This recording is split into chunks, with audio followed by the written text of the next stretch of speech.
Let's now look at a distributed load over an area and see if we can apply this sort of same type of thinking to this problem. So here I have a table, and it has a distributed load Q, which is equal to minus Q naught E0. So it's a load per unit area acting in the negative Z direction, and it's spread out over an area that goes from A to 2A in the X direction and B to 2B in the Y direction. The equivalent characterization of this distributed load as a point force system is a single load minus Q naught AB EZ, and it's located at 3/2 A and 3/2 B. And let's go through the analysis to verify that this indeed is the case. So the resultant force itself is equal to the total load. So the load is per unit area. So if I take Q and multiply it by a small bit of area, that's going to give me a force. So let's look at a small area here. And so we have dA here, which I can also write as dx dy.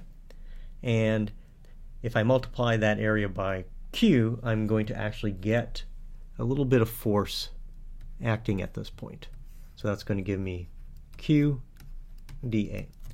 And if I now add that up over the entire area, that's going to give me the total resultant. So if I integrate this over the area, I have the total resultant. So we can expand this out. It's a double integral, A to 2A for X and B to 2B for Y, and we have minus Q naught EZ dy dx. I ordered the integrals in the other order, and so if I integrate, everything's a constant here, so I'm just going to get minus Q naught A B EZ. So we verified that the total resultant is correct for what I've postulated it to be, and now let's consider the resultant moment.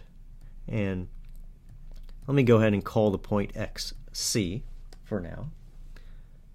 So this location right here I'm going to call XC.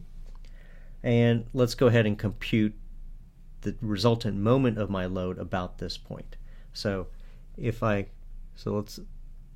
me draw in on this picture over here, XC, and let's consider any other point X. So the lever arm is going to be X minus XC, so that's the position vector going from XC to X. Cross product with the load acting at X, which is going to be Q dA. And now we integrate over the area, and that gives us the resultant moment relative to XC of the total load of our system. So we have the lever arm, and here we have the load. And taken together, that gives me the total moment. Now what we want is this to be equal to 0.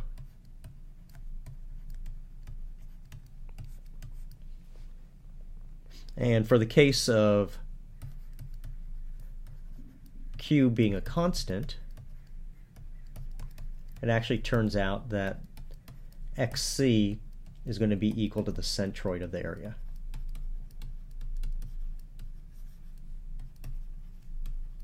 So that's the centroid of the area over which the force is going to be applied. And let's go ahead and expand out our expression for the resultant moment here, and we'll see that that indeed is the case.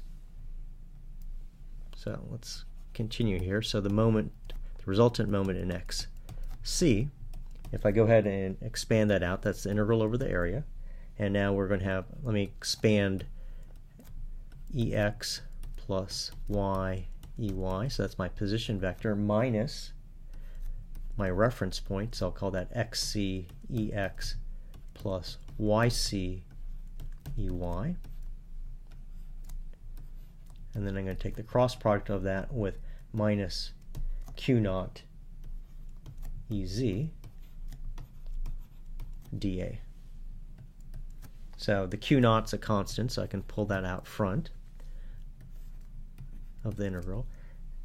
EX cross EZ is going to give me minus EY, and EY cross EZ is going to give me EX. So I can go ahead and take all these cross products, and I'm going to find that I have X minus XC EY minus Y minus YC EX dA. And we want that this is equal to 0. Okay, so what does that tell us? If I'm going to have this always be equal to 0, then I have to have that XC is equal to 1 over A, the integral over the area of X dA, and I'm going to have YC is equal to 1 over A, the integral over the area of Y dA. And this integral here we usually call SY, and this integral here we'll call SX, and these are known as the first moments of the area. This is called the first moment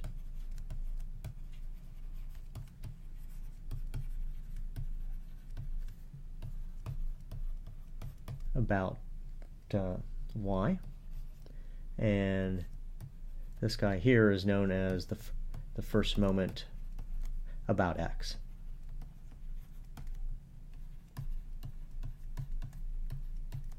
So first moment of the area if you want to be really specific.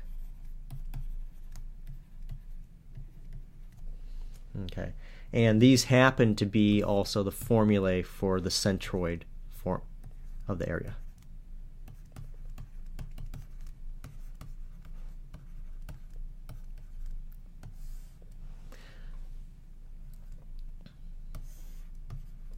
So if you have a uniform distributed load, so you have a constant distributed load, then if you want to have a point force characterization, you can compute the area underneath the load. That will give you the total force, and then you simply locate that point force at the centroid, and you'll have that the resultant moment is equal to 0, and so you have a nice point force characterization of your loading system. The calculating centroids can be a little bit messy, but there are a few facts that are handy to know.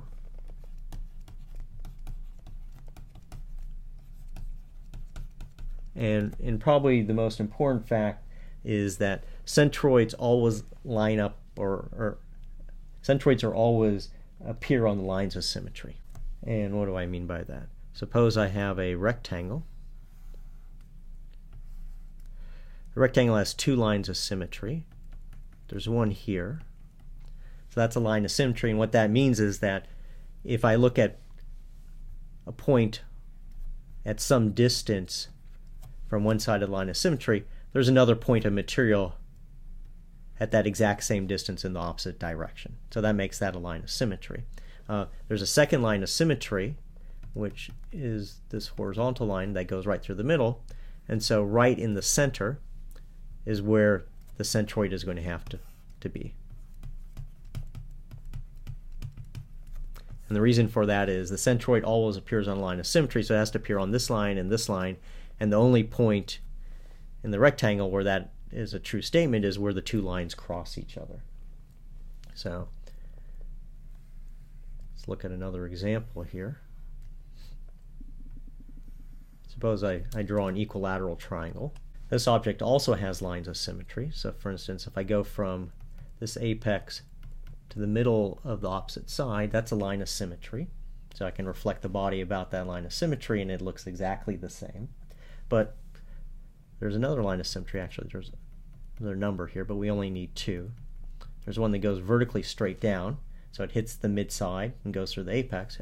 And the centroid has to appear on any line of symmetry or all lines of symmetry, so the only point that's going to satisfy that condition is this one right here. Okay, so that's a quick way of finding centroids on objects, or at least reducing the burden of finding centroids, because you can reduce it down to finding a point on just a line as opposed to trying to find a point along an area.